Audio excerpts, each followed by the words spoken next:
I gotta get better. I gotta get better applause, folks. It's 2 p.m. Pacific. I'm Fred McMurray, which means this is. Gotta get the right one.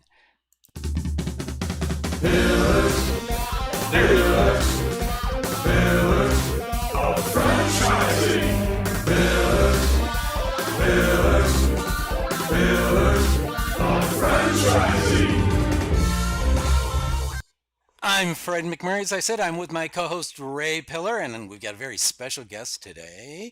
Ray, who's our guest today? And then we'll jump into all the good weather stuff. Oh, okay. Well, first of all, our guest has been on before, and we're glad to have him back. It's Larry Broughton. Larry is a hotelier, award-winning CEO and entrepreneur, a Special Forces veteran, and best-selling author. So welcome back to the show, Larry. Thank you very much, guys. It's going to be fun to be back on here. By the way, I like your upgraded bumper music. Very good. You guys just keep getting better. Yeah. That was thanks to Markel's Audio Lab. Awesome. We actually have since had another group. The Monotones have agreed to do a intro for us also. So we're actually getting people competing to be To do intros of our show. That's great. People are like, I can do better than that. That's awesome. That's really good. So now for the obligatory, where are we? We'll ask Larry where he is first and what's the weather like. All right. Well, listen, I'm in Anaheim, California. I'm looking out my window right now. Beautiful cloud formations. We are just going through the last couple of days. We've had some storms here, so I can't complain. I'm guessing it's in the low 70s, high 60s here. So, but it's beautiful out there right now. I'm looking at palm trees, so I can't complain.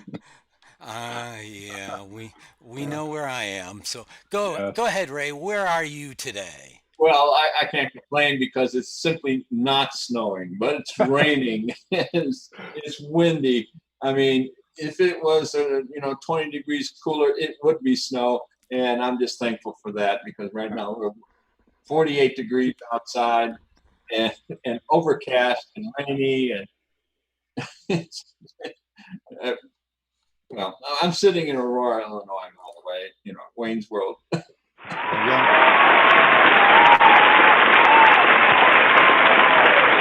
That's the applause. So I'm in my happy show beach, and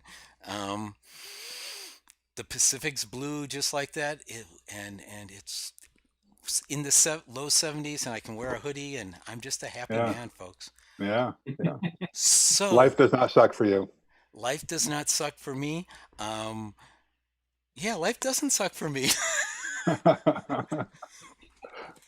So tell us what you've been up to lately in your international travel and intrigue, and from saving the U.S. or protecting the U.S. to becoming the top hotel guy in the U.S. I don't know what the top hotel guy. I don't know. We've got a lot going on. Let's see here. I've been doing a little bit of continued writing. I've got a couple of books that I'm working on right now on leadership. One of them is called Alpha American that I'm kind of excited about. Let's see here. What else am I working on? Still doing some keynote speeches. I was in the Bahamas a couple of weeks ago and in Buffalo at the same time doing some keynote talks. I'm heading out to do one this afternoon or this evening as well. I'm still growing the hotel company. We've got a pretty cool fund that we're working on right now. We're about to close on. It's about a $340 million fund. And we think we're going to leverage that up to about $1 billion in assets over the next few years. So that's keeping me excited and out of trouble a little bit. And I've got awesome kids who are just, keeping me young. Yeah. You wouldn't know it by the gray beard, but yes. Okay, so tell us more about this $340 million to $1 billion fund. That sounds it's not to $1 billion. The fund is $1 billion. Yeah. So the idea here is we've been working for a couple of years on Well, let me back up. Historically, when we've grown our organization, by the way, Fred, I'm getting really bad reverb. I don't know if you're getting the same thing, but I don't know if there's something you can do on your end, but I'm getting reverb.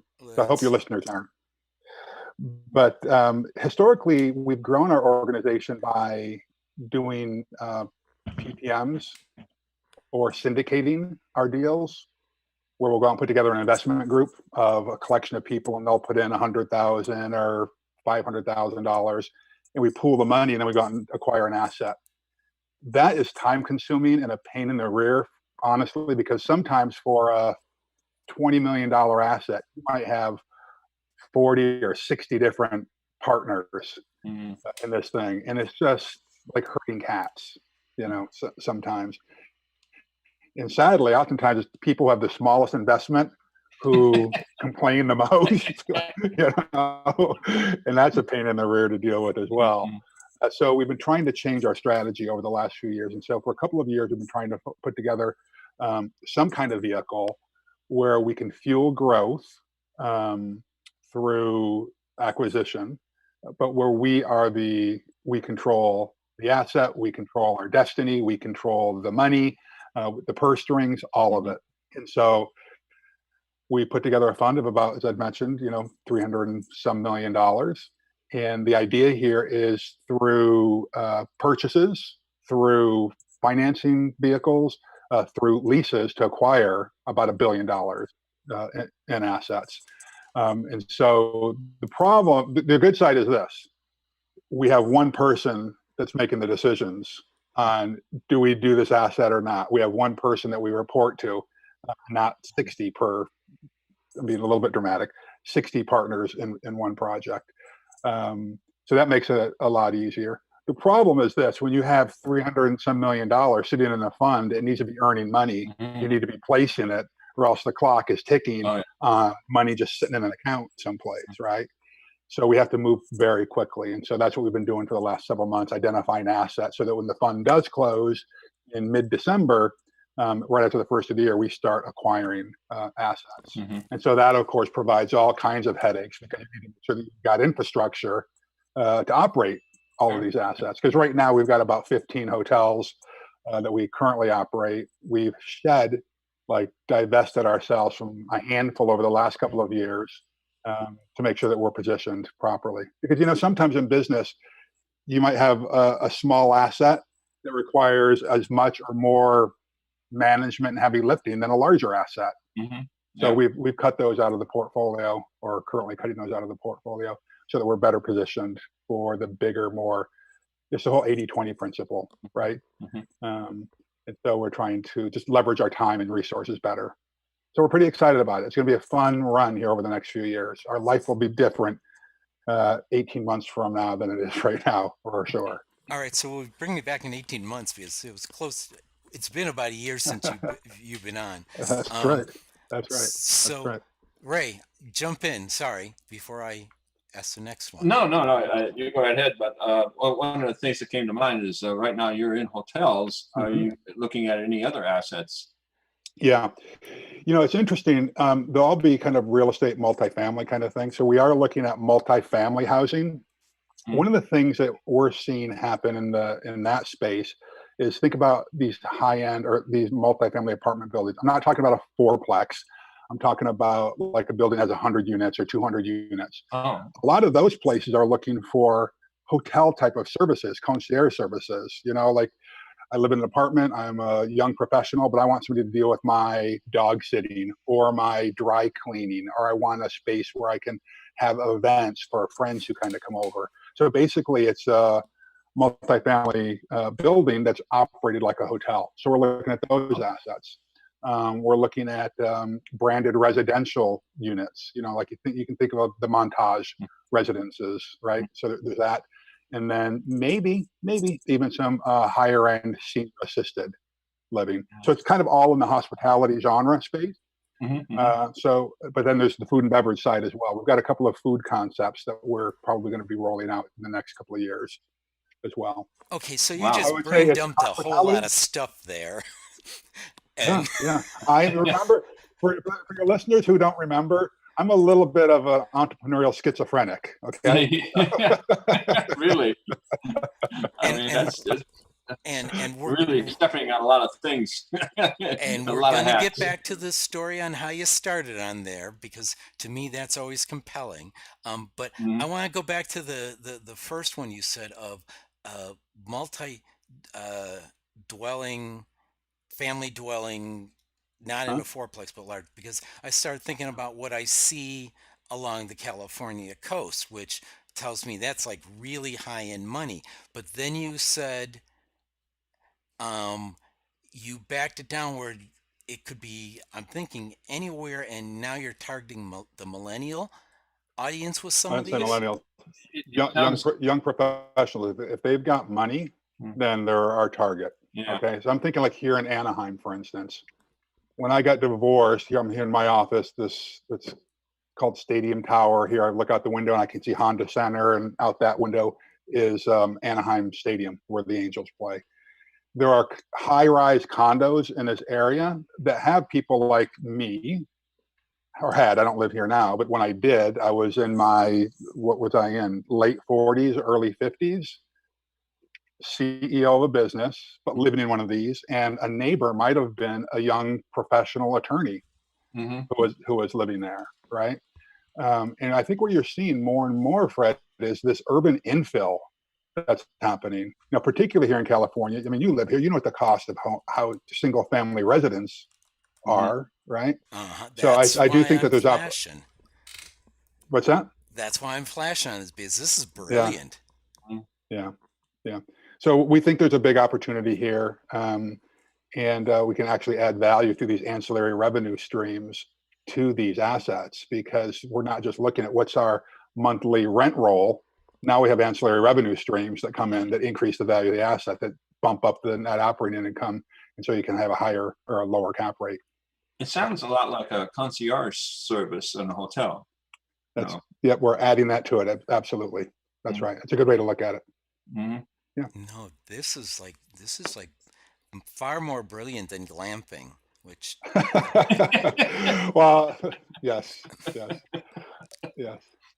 So, if we can ask, obviously California cries out for something like this. What other regions have you looked at? Are you potentially planning for a first phase assault? Yeah. We're looking at this for targets of opportunity. And it's easier, as you know, to run a business in multi-states today than it was 20 years ago. I mean, look at this right now. I mean, we're doing video calls, right? 15 minutes before I came on to do this podcast, I was on a multi-state video call with our team members. And so we can actually get a lot more done, efficiencies, and I think we're going to see more and more of this with AI entering the workforce, like where we can actually touch it daily, right? So we're looking at, most of the great markets. I don't have tons of interest in going to markets like Bakersfield, for instance. Nothing against Bakersfield, but I don't see a lot of upside for the hospitality space that's there. But we're looking in, the usual suspects: Boston, New York, Atlanta, Austin, Denver, the Pacific Northwest to some degree. So if there is a great opportunity, we'll look at it. The interesting thing that I think a lot of people who get into the franchising or multi-unit space is you've got to make sure that you have a really strong hub and spoke system. If I've got my primary nexus here in California and I do one deal in pick the city, Ocala, Florida, that's going to be very hard for me to operate that thing unless I get 2 or 3 other assets in that same market. So I've got some economies of scale. Right, from the HR perspective, from the marketing and branding perspective, from the leadership perspective. Oh, you're laughing at me, Fred. What are you laughing at, dude? So that's what we're looking at. You said the M word. It's my word. Yeah. Marketing. I love talking about marketing. Keep going. Yeah. Well, so that's kind of that's what we're doing. So you asked, are we looking to stay regional? Are we looking, to do a frontal assault? It's just targets of opportunity. But once we identify a market, we're going to go into that market big. Mm-hmm. Yeah, you might as well. Like you say, you need to leverage what you have.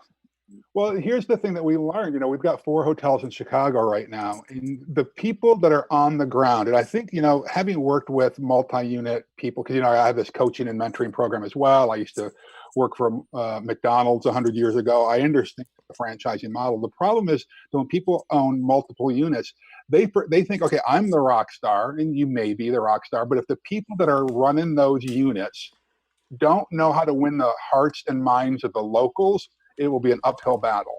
That's right. And so this is what we had to learn with our 4 hotels in Chicago. Chicago is a unique market, and we wanted all of our managers to know and love the Chicago market and not bring in this Southern California mentality. You know, it's a little bit more, it's more different, not more better necessarily. Yeah, it's different is a good word. but right. And so you need to understand the local nuances of the market. Right. It's easy to do when you have multiple properties there. I was just having this conversation with someone, one of our team members earlier, that when you got to remember, we may be franchise owners, we may be multi-unit owners, and that's probably a lot of your listeners or multi-unit operators. It's really your team members, what most people call employees, but we call them team members. It's really your team members that are running the show. Yeah. They have to understand the nuances of that local market. I think it's the Achilles heel when, you know, because we've got the bank account or we've got the education or we actually hold title, we think we're the smartest ones in the room. And oftentimes we're not when it comes down to actually providing that customer experience. We call it a client experience, not I'm a little bit weird, Fred, Ray, you remember this. To us, clients are relational, customers are transactional. So yes. You just said what Ray always spouts. Yeah, I've said that many times. Oh, good. I have clients, and my employees are my family. Yeah. I like to think of it that way because I every time I see one of my employees, I greet them, you know, and you know, how's it going? You know, how's everything with you and your family and things like that. You know, and it's becoming even more so now as it's becoming harder to find good employees. Well, listen, I just got through going over this. We had one of our investor meetings yesterday for an asset that we have up in the Silicon Valley. It's a great asset, a hotel that just opened about a year ago. And it's 5 minutes from the Facebook campus, 5 minutes from the Stanford campus. This is a market that has 1.1% unemployment. All right. It is hard to find what we call team members. You might call them family members. We call them team members. It's hard to find them. It's basically zero employment in this marketplace. Yeah. And so when you're paying dishwashers and room attendants, housekeepers, as some people would call, 18 to 20 bucks an hour, you can imagine what that does to the rest of the pay scale, right? Yeah. And so there's almost full employment up there. It's hard to find those team members. But when we do little things like you do, Ray, you treat them like family members. We treat them like team members and not employees. Our philosophy is this: if we call them employees, they're going to show up like employees. Yeah, that's right. Hey, is it payday, boss? When's thank God it's Friday, kind of thing. Versus when we treat them like team members, they all show up understanding that we all have impact on the bottom line. We all have impact on the success or failure of the business. These are the little subtleties I think separate rockstar, the top 1%ers, versus just the average mediocre operators. Sometimes it's hard to relate to another business owner how important that is to have that relationship with your employees, where you begin to call them, you know, family members and begin to understand what their thought processes are, and it actually gives you an insight as to what may be coming down the road, and that can be very important, you know, because sometimes they misunderstand things that they hear in the news, and they don't really understand, you know, what's important. What do you mean by that? That they don't understand what they might hear in the news? So you're talking about the team members or your family members? A couple of years ago, there was some information being circulated in the state about health insurance, and apparently they thought that, you know, that I should be supplying health insurance to everyone. And we never reached that point of having that many employees where that was a necessity. But there was a point when they were beginning to think that I was cheating them out of something, and of course I wasn't. Yeah, yeah. That's very interesting, the way you put this. And this is where you can't over communicate enough Mm-hmm. with those people, whether they're family members, employees, team members, whatever you call them. But sadly, it's one of the classic, what I call leadership mistakes, is under communicating and assuming that the team members are as aware of changing law as you are or as we are. Yes. Most of our people who are on our payroll, I don't care what you call them, they're just trying to survive.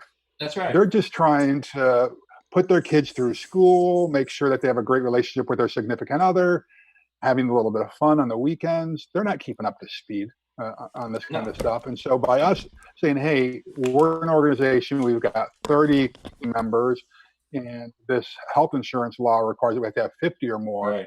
We're a little bit different than that. The good news is this, because we're small, so you got to kind of put a silver lining on these kind of things, right? The good news is that we're small, we're agile, we can respond to the economies, we have more freedom, we're not shackled like some of the big employers are, and we can actually have a great work environment, unlike some of the larger people. I know your name, you're not just a number someplace else.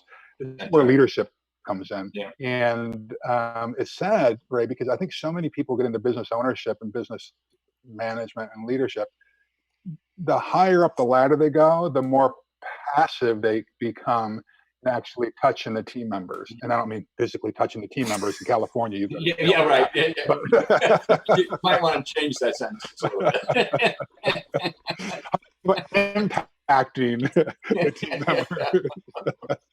In California, but you can't become a passive participant in your own business. Yeah, I'm sorry, I got to keep putting all these caveats on this. But we have to be actively engaged in operating our businesses, and not just assume that, well, things are going to take care of themselves. They don't. Right. They don't. Right. Yeah. We have a lot of fun. We've had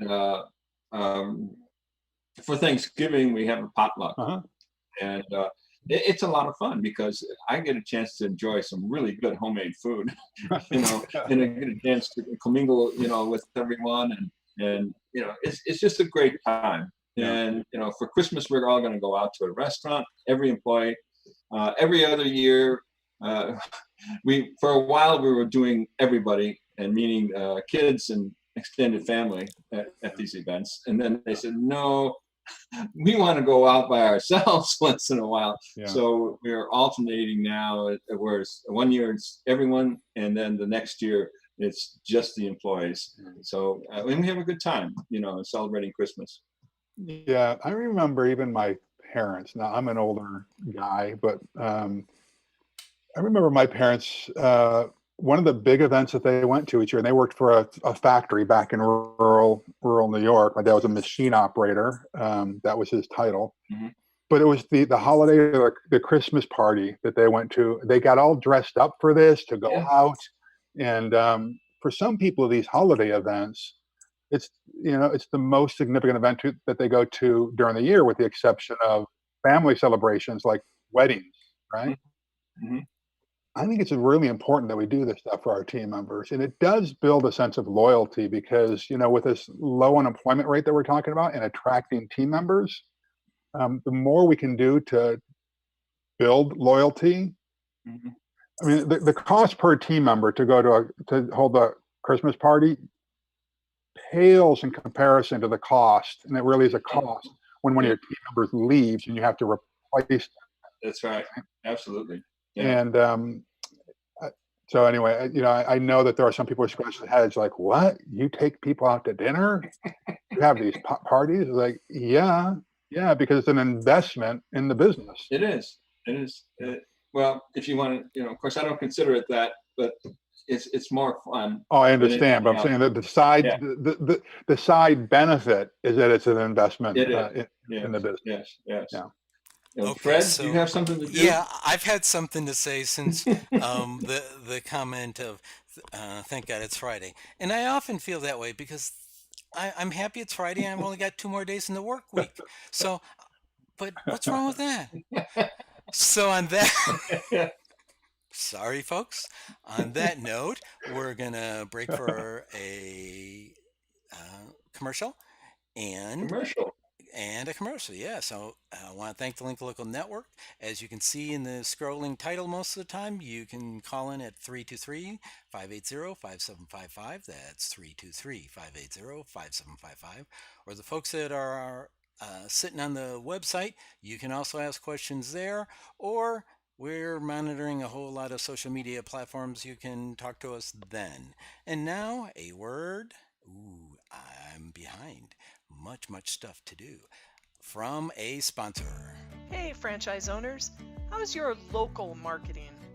Do you feel like you could use some help keeping up with your social media posts and comments and reviews? Do you wonder if you could be doing more to attract local customers? Are you able to identify new move-ins to your local area? At Westvyne, we help franchisees like you reach more local customers through digital marketing. With daily monitoring, creative content, and ad placement, and customer data intelligence, we'll get your business in front of the people who want your products or services. We also work with franchisors who need an agency to handle the digital marketing for all of their locations. If you're ready to reach more local customers, give us a call at 805-265-5440 or visit us at westvyne.com.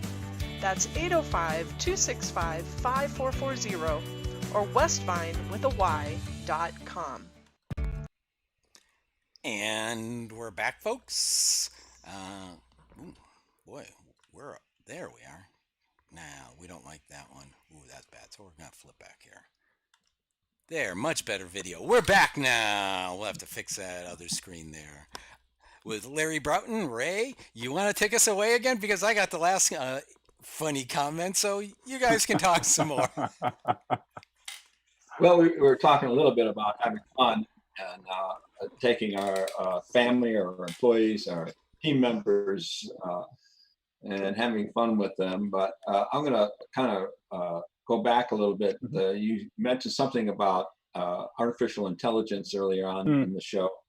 And one of the reasons I'm in the business I'm in is because I thought I was negatively affected by the increase in technology, because I'm a kind of a technical person, and at one point working for Sharp Electronics, working for automotive diagnostics, and and the increase in technology put me out, so to speak. So that's why I got into business, and I thought, wow, I'll get into something that's technology proof, and that's house cleaning. But so I guess my question to you is, how do you feel technology or artificial intelligence is affecting your business? Yeah, well, let's see here. I mean, the classic example that people use is that, the automotives put the buggy whip business out of business. And, this AI thing, I think, goes back to the second industrial revolution, right? Where machines actually were meant to augment human productivity, right, not displace it necessarily. But I'm in the hospitality industry, which includes hotels and all the stuff we listed, restaurants. I mean, we can look around, right? When people started pushing for this increase in minimum wage, what did you start to see at places like McDonald's, Burger King, all other places, grocery stores even, right? Automatic checkouts and checkout kiosk. So we're seeing that in the hotel industry. Some people are embracing it, like the typical road warriors, the people who travel several days a week. They don't need to deal with a guest service host or a front desk clerk or agent, as most people call them. They don't mind just showing up, checking in on their phone, getting an electronic key on their phone and walking right up to the door and checking in. They don't need that human interaction. So with the increase of cost in doing business, right? Again, particularly in California, cost of insurance, workers' comp rates, payroll, all of those kind of things. Business owners need to be more efficient with their time. So it's a tough trade-off, because contrary to what most non-business owners understand, is most business owners aren't making millions of dollars a year. The average small business never does $1 million Right. in revenue a year. It's only a couple percentage points of businesses that ever hit the $1 million mark. But if you really are an employee who does not understand business, you just assume, well, Ray, you own this business, you must be doing millions of dollars in revenue a year, and you probably are making $1 million in bottom line that you're putting in your pocket every year. I'm going to guess, based on statistics, that's probably not the case. And so you need to look for efficiencies, right? So I think that AI is impacting every part of the industry, whether it is operations, whether it's our guest experience, whether it's human resources, whether it's accounting. The more analytics that we can do from the accounting and data capture side, even for marketing. Sorry, Fred, that's for you. I didn't hear any applause after that word, though. I don't know what happened. You're a little slow on the uptake there. No, you only get the one applause. Other ones, you learn, it's a, can't. But right. Well, you know this. Even on the marketing side, the AI that we can look at that captures data helps us launch more effective marketing programs moving forward. Mm-hmm. Right. On the AI side, for HR, I think that there's ways to screen applicants that we couldn't do before, that we had to use through human interaction, right? So it's impacting the entire industry, top to bottom, front to back. It's impacting the industry. There are some hotels that are actually have robots that are delivering room service. I don't know how I feel about that yet. Mm-hmm. I still believe that there are some areas, like I said, the road warriors, mm-hmm. who don't need to check in at a front desk. That's absolutely fine. But there's something to me about seeing a robot going up and down the hall delivering room service that creeps me out a little bit. Reminds me of, I'm that age where I remember Lost in Space. Remember the robot going around? Oh, I got to get that clip. Danger, Will Robinson. Exactly. Oh, yeah. Exactly. That's where I still go a little bit. But I'm trying to embrace AI because the truth is it is not going away. It is not going away. No. And so we need to be able to work around it. I think, Ray, you're probably one of the smart ones who said, okay, what am I going to do to move forward? Because AI, I think studies have shown, are going to have truck drivers, number one, first, right, with these driverless trucks. Mm-hmm. So that's going to be huge. We're going to have a lot of people that are about our age that have to actually figure out what the heck am I going to do with my life. But we need to be talking about, I think more of us need to be talking about it. It's an important element in business ownership, for sure. All right. So the question I have is, so AI takes over doing everything for everybody, and then nobody's got to do anything. And then AI says, we don't need you anymore. So how does anybody make any money? Does AI really care about making money? Never mind. No, this is, and if you go to the logical extent that you just went down, there are people like Andrew Yang. I'm not going to get into politics. This is why some people are talking about this basic minimum income, right? We do need to be thinking about. I like this black hole behind you that we're about to be sucked down. But I do believe that we got to have some big thinkers on this. I'm not smart enough to. You have people like Elon Musk that are smarter than I am who's talking about this all the time. But it's not going to go away, for sure. But there are, listen, we didn't know that there were, I think a couple hundred years ago, what's an automobile mechanic? Nobody knew, right? That's right. Who's going to be building the computers? I don't know. I guess if you take this thing to the fullest extent, AIs will be building themselves. And then we're in the Matrix. Yeah. So then, so then you. That's rhetorical. We've talked about, so this is, normally we don't talk about AI because it scares the crap out of people, me included. But so with, you are Special Service Forces, Green Beret. You've been on the front lines in places people don't know exist. They never teach you in geography. warfare tends to be a very personal thing because somebody's either trying to kill you or you're trying to kill them. Um, how does AI affect that? Does it make war obsolete because Yeah. we get too good at killing each other, so we either No. wipe each other out or? Man, it's like you guys have been spying on me the last couple of days. I had a conversation with a friend of mine the other day about this. I think war is always going to exist as long as there are humans. Yeah. War is going to exist because power is going to exist, right?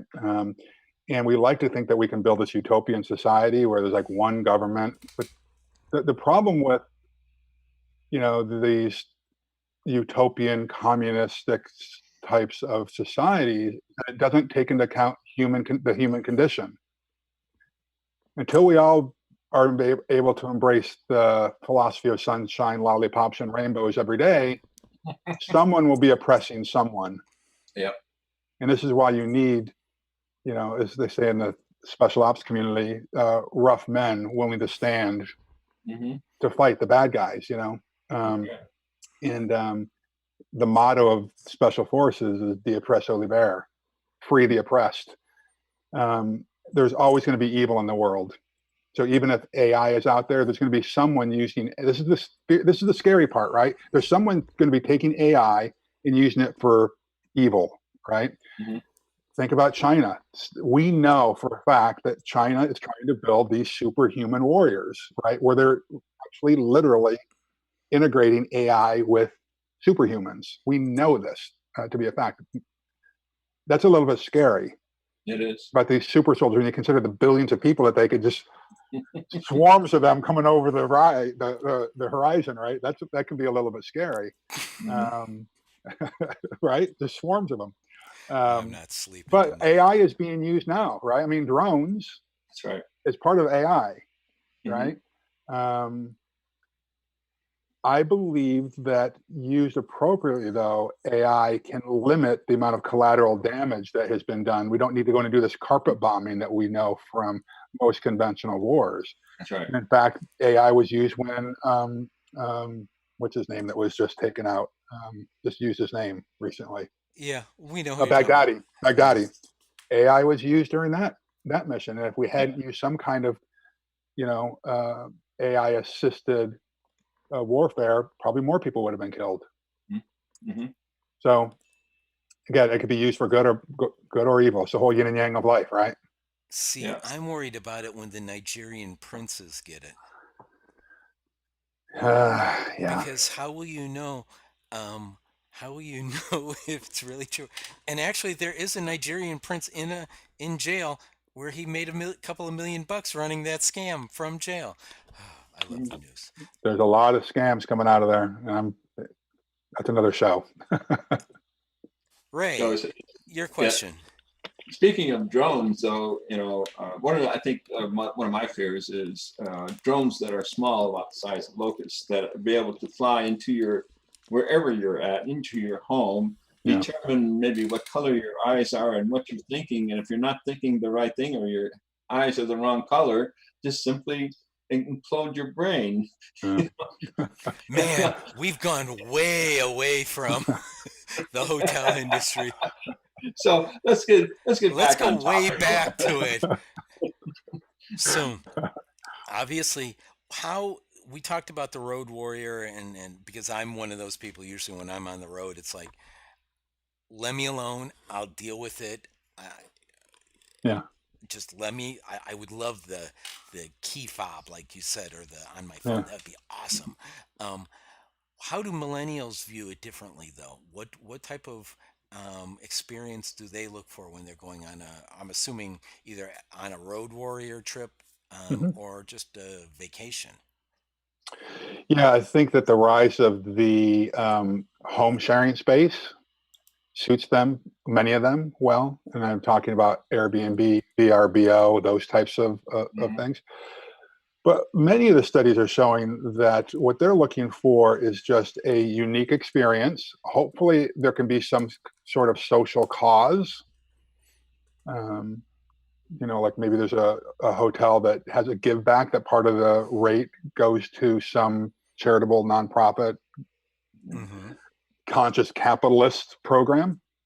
But I don't know if you've noticed, but the hotel lobbies are changing again. We're back to the point where smaller rooms, more common area space, because there's this concept of being together alone.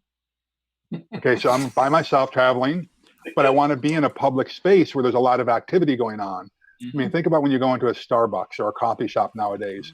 Lots of people, every table is taken, somebody's there by themselves, and they're sitting there with their headphones on, doing their work on their laptop. I've noticed that there are more people there than actually going to a coffee. When I was younger or in dating and all that, you'd go to a coffee shop for a community experience where I'd sit across the table and actually talk to you. And now you go into these coffee shops and many of the tables are taken up by one person by themselves, but they're around a lot of other people. So a lot of hotel lobbies are being set up that way as well. Yeah. It sounds lonely, actually. I think it is. And one of the conversations I had just last night about this is that with the advent of social media, and we know what's happening there, right? The question is it done more globally, good or bad? Yeah. When you've got all of these studies that are showing that the rise in depression of young people because of the comparing themselves to somebody else, and not really having human connection and human interaction, versus the good that's happened, that's up for debate. I could tell you with a 15-year-old son and an 18-year-old daughter, my son, I can hear him in his room when he's online playing these games. He's talking to people all over the world, having conversations and meeting people. My daughter and has met people that she knew online before she met them face to face. So there's good and bad with everything, right? But it is kind of, I think it's sad too. I believe I'm one of these people. I think that we were built for community, like real community, really knowing people. And again, not to get too California woo-woo, but there's something about physical touch, right? Like literally, this is killing Fred here. But no, listen, we know this for a fact that when people have human contact, blood pressure goes down, heart rate settle. You have fewer heart attacks, Fred, if you weren't living this isolated life behind a computer screen all day long. Okay. I watched the whales go past in the ocean. Watching life pass you by. That's a great analogy right there. I'll take watching whales go past any day than people. All right, so it's interesting stop, We're gonna head to commercial and then come back to way off pillars of franchising. Want to thank the Link Local Network for broadcasting our show. You can dial in at 323-580-5755 with questions. That's 323-580-5755. You can chat at pillarsoffranchising.com or every place that you're watching the video.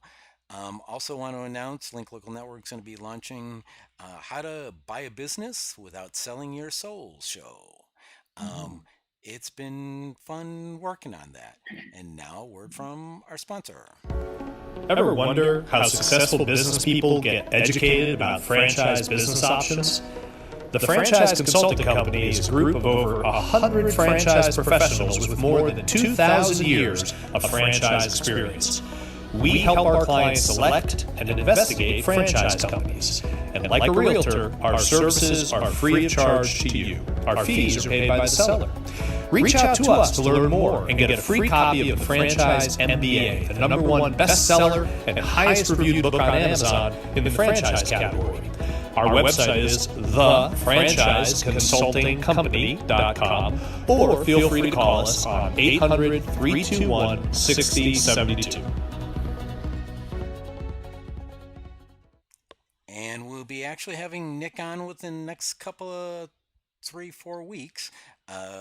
And as a reminder, you can go to the pillarsoffranchising.com website, and we will also, you fill out the form, say you want the book, and we'll get the book from Nick for you. May even get him to autograph it.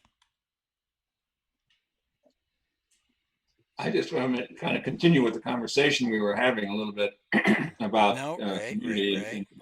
And I asked an employee one time, what's the best part of your day? And of course, explore your options. Meet face-to-face with dozens of franchise executives representing dozens of quality brands. A wide range of price points and ownership models are available. Attend our free seminars on accounting, real estate, and marketing.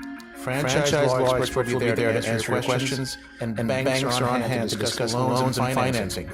The first 100 attendees will receive free VR goggles. For free tickets, visit www.franexpousa.com. The Great American Franchise Expo, coming to a city near you in 2019. Check out our website schedules.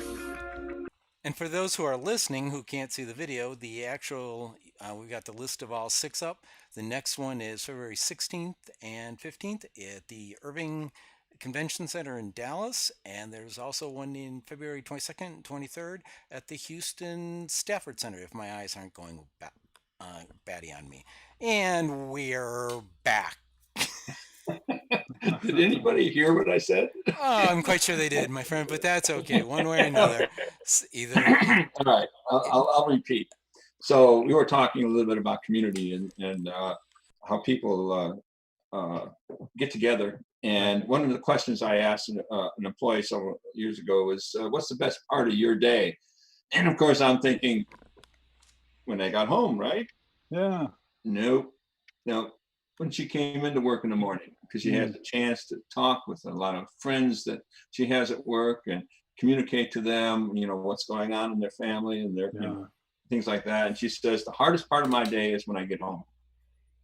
And now I got to fix dinner. I got to make sure everybody's satisfied, that kids have enough clothes and food and everything like that. And her work day begins when she gets off of work. Yeah. So. Yeah. Well, that's what I was talking about earlier, that some people are just trying to get through life, and the bonds, some of the most significant bonds that we build are with people that are in the organizations that we've created, right? And there's a moral obligation, I think, that we have as business owners to recognize that many of our team members see more of our coworkers and of us than they do of their significant others, husbands, wives, spouses, children, right? There is a big obligation to that. And when we, if we go through life building businesses where we just beat people up, is it any wonder that they don't go home miserable and want to kick the dog when they walk in the door? Yeah. Right. So I'm glad that you'd mentioned that, because again, business ownership, franchise ownership is not the faint of heart. There's a lot of obligation. There's more to life.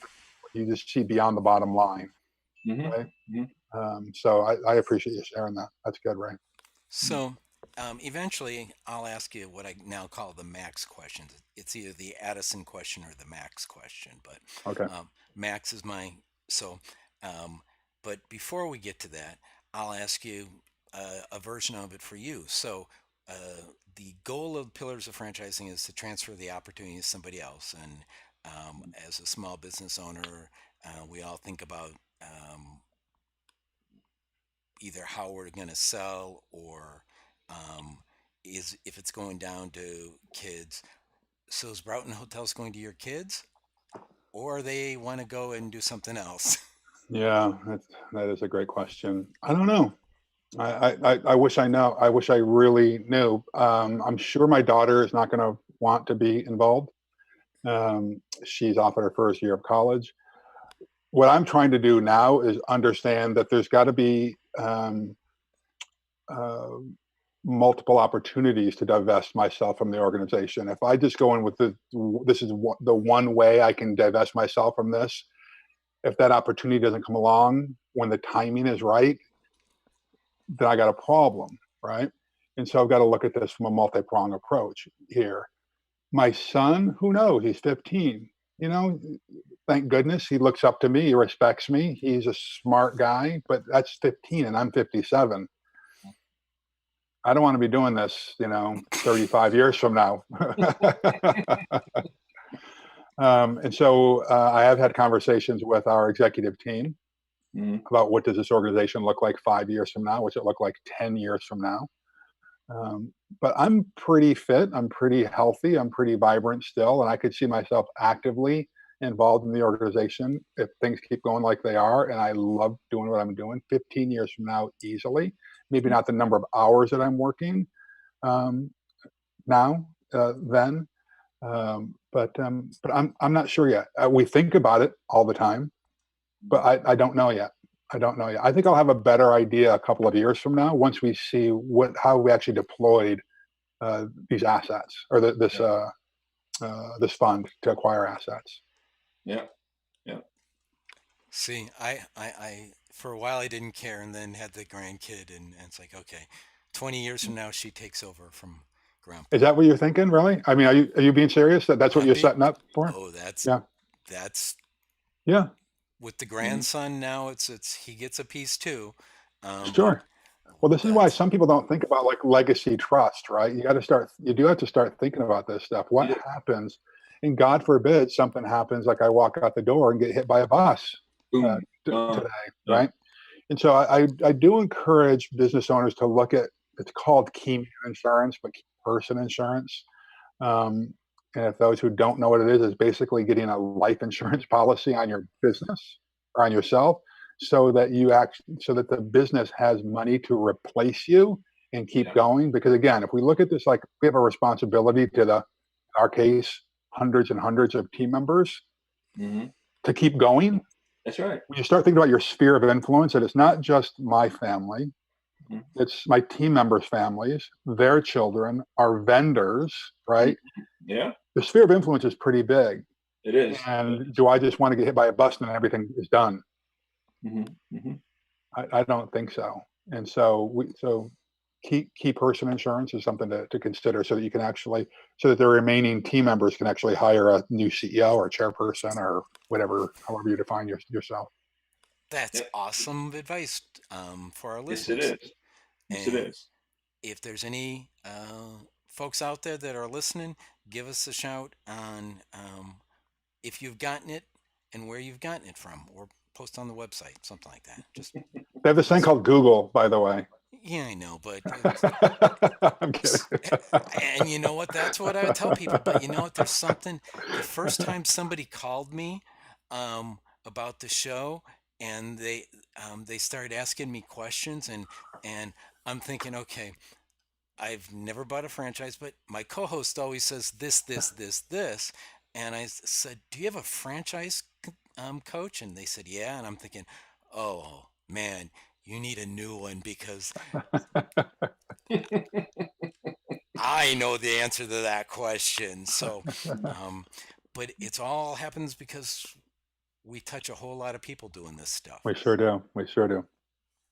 It is a fiduciary responsibility we have to everyone we touch. And you're right. It's not just your family. It's not just the employees. It's the vendors and everything that everyone you do business with is counting on you. And I never really looked at quite that big a picture, including the vendors. But you're right. There's a lot of people out there who depend on you being there. Yeah. Well, think about this. Let's say that you own a couple of Subway sandwich shops, and all of a sudden you close down. And there are salespeople that are selling you deli meats all the time. And if you go away, all of a sudden that salesperson is not getting the commission that they used to get. Right. Yeah. So it's the long tail, as they say, of our impact. Yeah. Yep. All right. So Ray, I'll go with the Max question, and then you can ask the last question, and we'll all head toward. Thank God it's Friday. So Max is my now about 5-month-old grandson, and so I'm going to ask you, as superhero Larry Broughton, what advice would you give to my grandson for success? Oh gosh. I'm going to share kind of the same thing I shared with a guy named Bedros Keuilian, who is who you should have on your show probably. He is the founder of Fit Body Boot Camp. He's got about, I'm going to guess, 900 franchises now around the world. Wow. We'd like to have him on the show. What's that? We'd like to have him on the show. Yeah, he's a smart guy. He and I met at what's called the Kill House in Boise, Idaho, several years ago. One of those facilities that looks like you go through with handguns and that's set up like banks and automobiles and houses and those kind of things. Chicago. Yeah, exactly. So he was there with his son, who had turned 13, And there were about a dozen of us men who were there. And it was his son's birthday, and this was he was using this as kind of a transition, almost like a vision quest, because in the American society, there aren't a lot of ways that we transition our our boys into young men, like a lot of cultures, right? And so he was using this, and so he put his son in the middle, and about a dozen of us got around him and shared a piece of advice. So I'd probably share the same thing, and that is about success. A couple of them. Be willing to work hard, not just smart, but to work hard, because tenacity eats talent for lunch. There are a lot of really talented people out there who don't have the grit in them. They don't have the fight in them. And so they live these gray lives of mediocrity. Mm-hmm. When if they had the grit and the tenacity and the strength to just persevere against all odds, a lot of the people who are highly talented just quit. And you can, showing up like it matters means something, right? And so being really tenacious. I think we need to surround ourselves with people who are bolder and brighter than we are. Jim Rohn has a famous quote that says, "You become the average of the 5 people you hang out with the most." And so I think that's really important, particularly for young men, because having a 15-year-old right now, I see this. It's only one decision. You guys, Ray, Fred, you were young men at once. I don't know your backgrounds, but we were all one decision away from being in jail or being dead, mm-hmm. right? We probably haven't lived if we weren't that close to it, right? Mm-hmm. And so when you can surround yourself with people who that one decision can take you down the wrong path, right? Mm-hmm. So be selective about who you have in your life. So I think those 2 things, Fred, I would say, is that tenacity eats talent for lunch, and surround yourself with people who are bolder and brighter than you are. How's that? Excellent. That works for me. Excellent advice. Oh, what a great picture. Wow. That's awesome.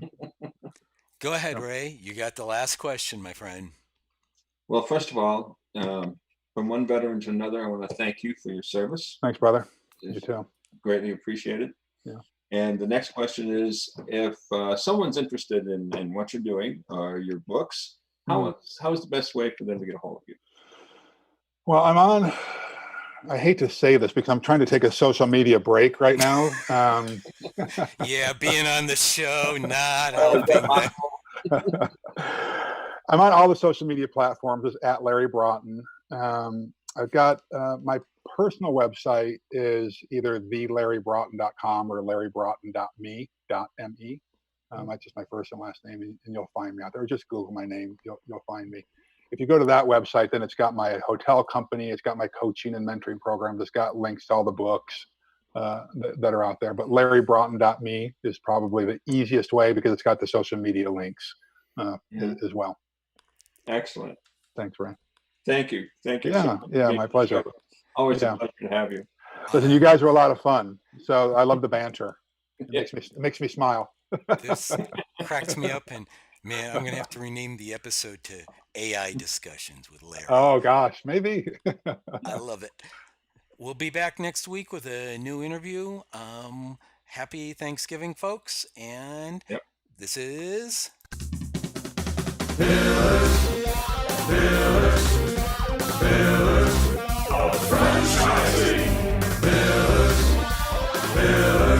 Thank you